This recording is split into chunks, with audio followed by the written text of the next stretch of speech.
This is how we turned $300,000 in ad spend in 2024 on Pinterest ads into $6 million this year. How do we do it? We launched a full funnel strategy. So we had a few top of funnel strategies going this year, as well as retargeting strategies. This is how we broke it out. Firstly, we had a large daily budget to start with, so that definitely helped. Secondly, we decided to launch 3 types of top of funnel strategies. The first was a top of funnel catalog sales campaign. This campaign does super well and across multiple ad accounts. And we decided to only feature the products on their site that had the highest AOV and that sold out the least, and that was just the most popular overall. So we had a custom product group fed from Shopify into this campaign, and that's what was promoted through this campaign onto Pinterest. The second campaign that we launched was a top of funnel conversion campaign. We targeted interest and keywords within the client's niche. This is a home decor client, so we did home decor related interest and keywords, and we had a variety of different types of pins in the campaign to push to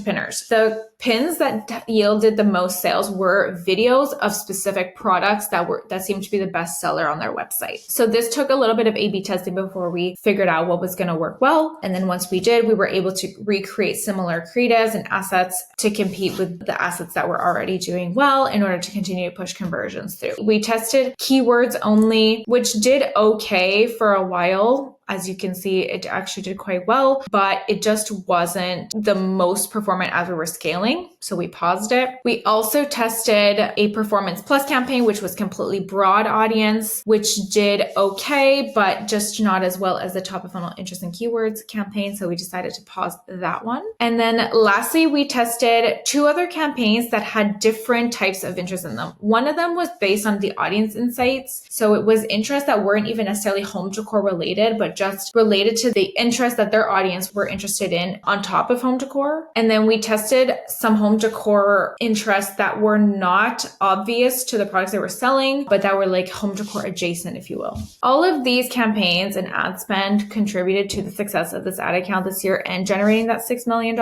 But we only kept on, the top performing campaigns in the end. We even A/B tested retargeting conversion campaign versus a dynamic retargeting campaign. And at the end of the day, the dynamic retargeting campaign, catalog sales campaign, was performing the best. And so we decided to continue pushing on there. A key element here that we did was we kept about 20% of the daily budget in retargeting and 80% of the daily budget in top of funnel campaigns, because Pinterest is a top of funnel platform at the end of the day. And the second thing that we did was we made sure to exclude checkouts in the last 180 days from all the campaigns except for retargeting, because we couldn't. But if we could, we would have. This really helped this client acquire really just new sales this year, a new audience this year, new customers at the end of the day, which was really key for this, which was really important to this advertiser, and just continue to, push. And it just allowed for this brand to, further their awareness across channels. That's basically how we turned $300K into $6 million